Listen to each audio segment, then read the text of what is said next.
Well, good morning, my friend. Welcome back to the Clinical Entrepreneur Podcast. I'm your host, Rhonda Nelson, and I'm doing a solo show again this week. I just have been in a bit of a creative mode. I probably have a list of about, I don't know, 40, maybe 50 different topics that I want to talk with you about. And I've really just not even taken the time to find anyone that can come on and bring that kind of value that I want to bring to you.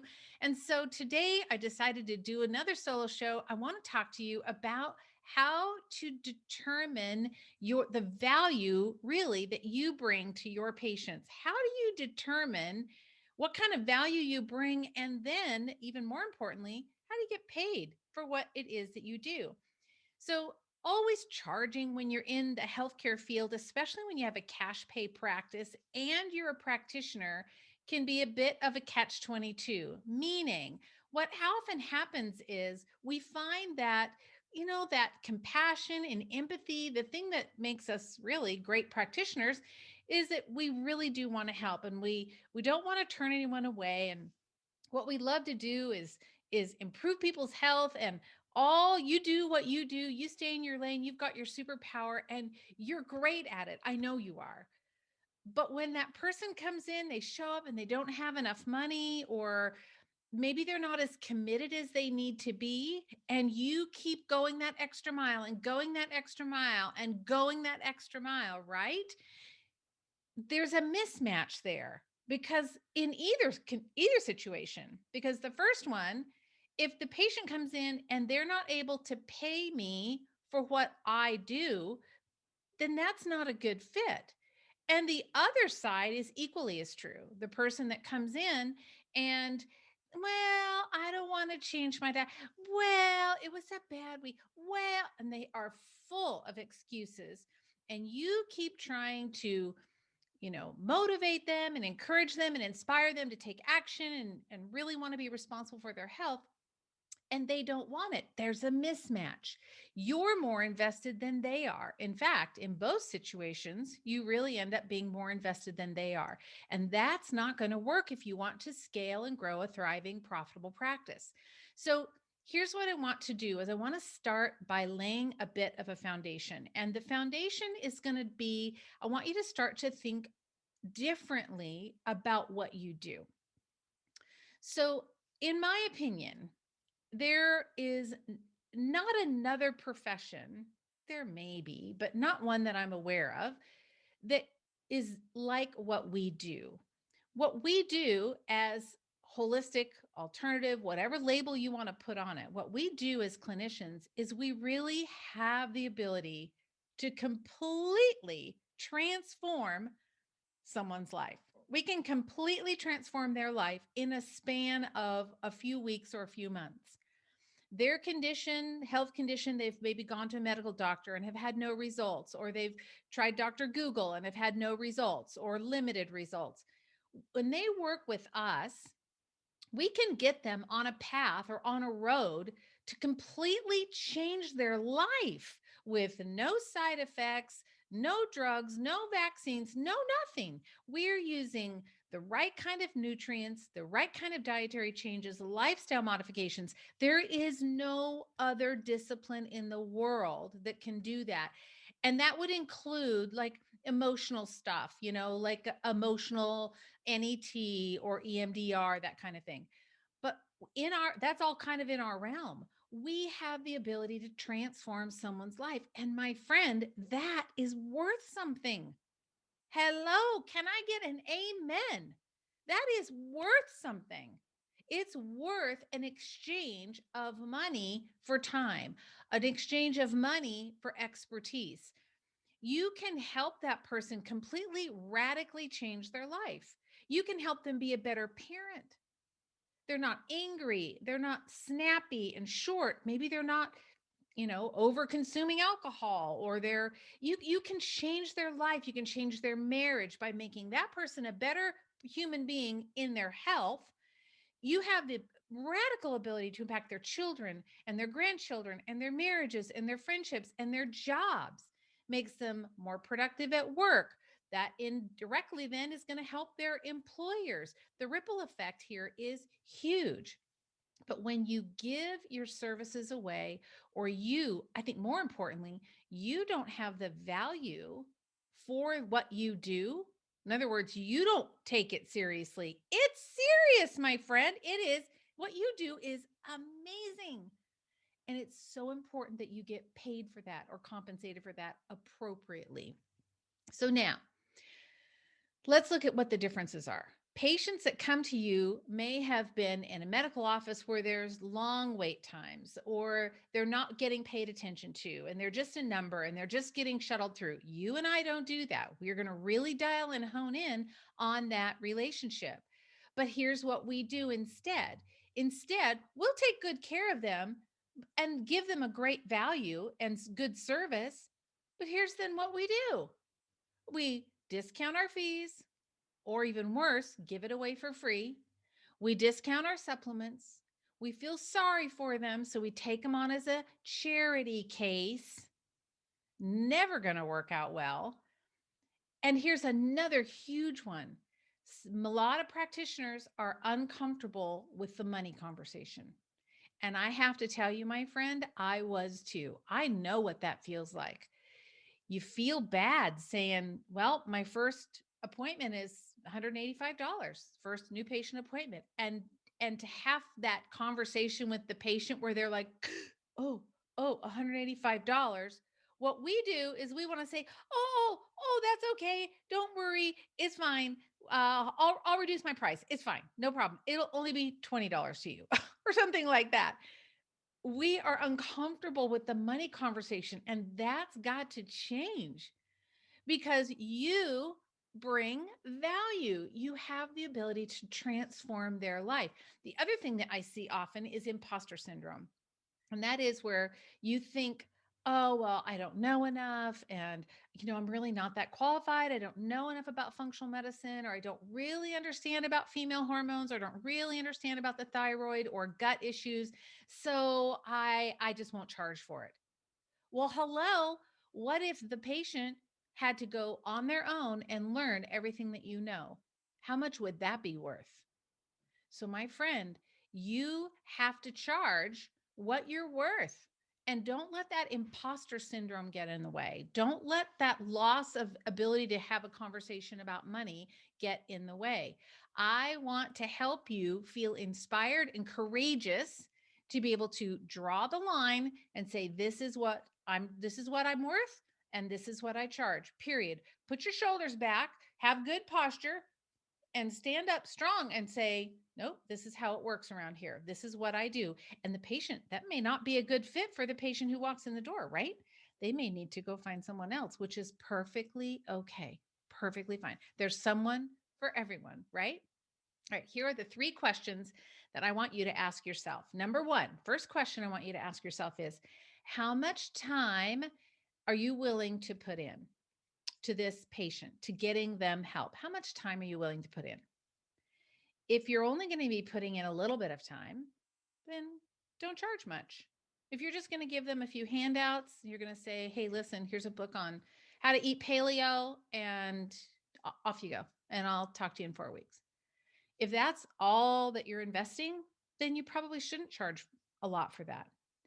But if you're going to throw your heart and soul into trying to find a solution for your patient or your client's health care issues, the concerns that they're dealing with, whether it's bloating or headaches or hemorrhoids or muscle cramps, you're really committed to finding a solution for them, then you're going to charge more. But the question is, how much time are you willing to put in? So that's going to determine your fee. Number two, second question is, this is just a yes or no question. Super easy. Can you change their life? Can you make an impact on their life? A positive impact. Whether you get them to the goal line is not the point. The point is, if they're starting at the illness side of the scale, right? They're sick, and you can get them. We're going to talk about 100 yards. I like a football field. If they're down the 1 yard line at the other end, and you got to move them all the way down the field, If you can get them to the 60-yard line or the 70-yard line, you get them 60 or 70% there. Is that a win? You may not be the one to get them into the end zone. That's okay. But if you can get them part way and then pass them off to somebody else who can get them the rest of the way, that's a home run. So the question is, can you help them? Can you change their life? Do you know enough to get them moving in the right direction? If the answer is yes, then they're in the right place. And if you say, no, this one's over my head, it's too much, I really don't have the skills to be able to help this person, it's okay. Then refer them out. But you do that by having integrity and saying, I don't think that I'm the right person to be able to handle your particular case, but I'm going to find someone that is.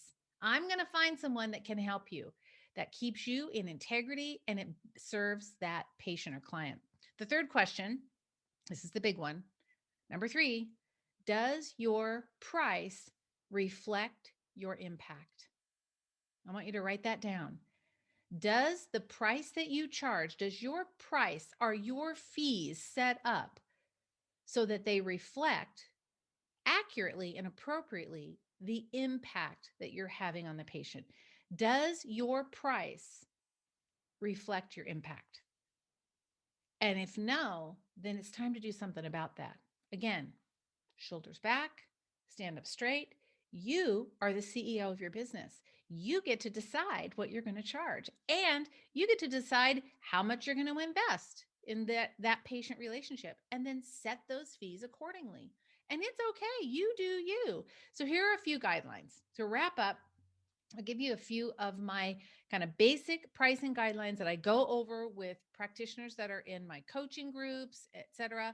So here they are. Number 1, you always want to charge more for that first appointment. It does take you more time. You're reviewing their new patient paperwork. If you have a team or you have a staff, they're having to expend some energy. You've got some overhead in their time to get the files set up and get them set up in the computer, etc. So that first patient appointment, that new patient or new client appointment should always be a little bit more expensive. I recommend that those first appointments are about an hour. So if you don't have that as part of your system for bringing in new patients, you may want to consider that. Set that time block for an hour. You've reviewed their forms, you've spent some time ahead of time. Now sit down with them for an hour and kind of go over your strategy, what your plan is. Number 2, make sure your follow-up appointments are reasonable. I am not a person who myself, I don't do this, so I can't recommend it. I don't like to see practitioners that have their patients come back every single week for nutrition work, for wellness work. It's different if you're a chiropractor or an acupuncturist and you really do need to see them frequently, but that's a hands-on modality. I'm talking about this nutrition wellness piece. I don't like to have weekly appointments. Every once in a while, I'll get someone that I need to hold their hand a little bit more. And so I'll say, yeah, I'm not going to let you fly off for 4 weeks on your own. I want to talk to you in 2 weeks because I'm afraid they're going to go squirrely on me and I need to rein them in and have a little bit more accountability. But keep your visits reasonable. Don't make them too frequent and don't make them too long. 15 minutes, 30 minutes, plenty for a follow up appointment because I would rather respect their finances. Because for many people, coming in is a financial stretch because not only are they having to pay for an appointment with me and with you, but they're also having to buy supplements. So I would rather keep the time that they spend with me at a minimum so that I want to have enough that I can keep them moving down the right path. But then on the flip side, I want them to be able to have the resources available to be able to purchase the supplements and purchase the food and take a yoga class or whatever it is that I'm having them do. Number 3, don't discount your supplements ever. This is part of your income. You cannot grow a practice based on just fee for service. You can't. You have to have a secondary source of revenue. And for many practitioners, that's either supplement sales or it's bringing in massage therapists, or other like a health coach or associates or something like that. Don't discount your supplements. There are plenty of people online that discount them, and that doesn't mean you have to be one of them. When you discount, it's a race to the bottom. because when you start discounting, you can never go back. Because then the patients will say, well, I thought I was getting it for blah, blah, blah price. Now it's higher. I'm out. Even they'll cut off their nose to spite their face. We all will. So don't discount your supplements. Whatever you do, don't do that. Number 4, ignore the little voice in your head that tells you you're not worth it. Ignore that little voice. That little voice is trying to keep you safe. It's trying to protect you from failure. It's trying to protect you from disappointment. It's trying to protect you from maybe the outcome isn't so good. It's just trying to protect you. Thank it for showing up and talking to you, and then move along because you can do this. I've got your back. You can do this. If you're a clinician and you want to be in a group of like-minded clinicians, you can join me on Mighty Network and you can jump in my group, and it's just clinical, just clinical. It's where I'm cultivating and sharing clinical experiences with a group of other like-minded wellness practitioners. And if you'd like to join me, I'd love to have you. I will put the link in the show notes, but it's on Mighty Network, and you can search for me, Rhonda Nelson, on Mighty Network, and you can request to join. You do need to be a practitioner with a practice, so no patients, just practitioners. That's it. I'm pretty picky about who I approve. So if you get funny with your answers on the questions that I ask, I won't approve you. So have integrity there, please. So you can join me if you need that clinical support to be able to kind of counter that little internal voice that's yapping at you saying, you're not worth it. You'll never make it. You don't know what you're doing.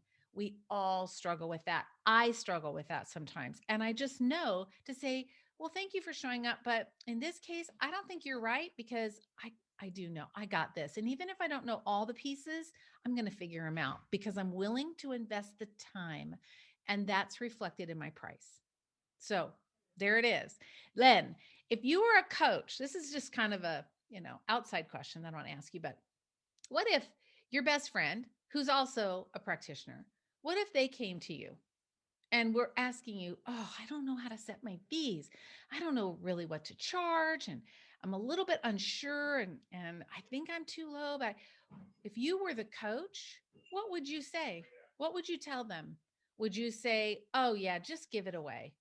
Or would you say, oh, no, you need to charge what you're worth? No, your prices are too low or you're too high, which is not usually the case. But if you were the coach, what would you advise someone else to do? And then finally, remember, you, my friend, are the CEO of your business. And your business grows based on the decisions of the CEO, right?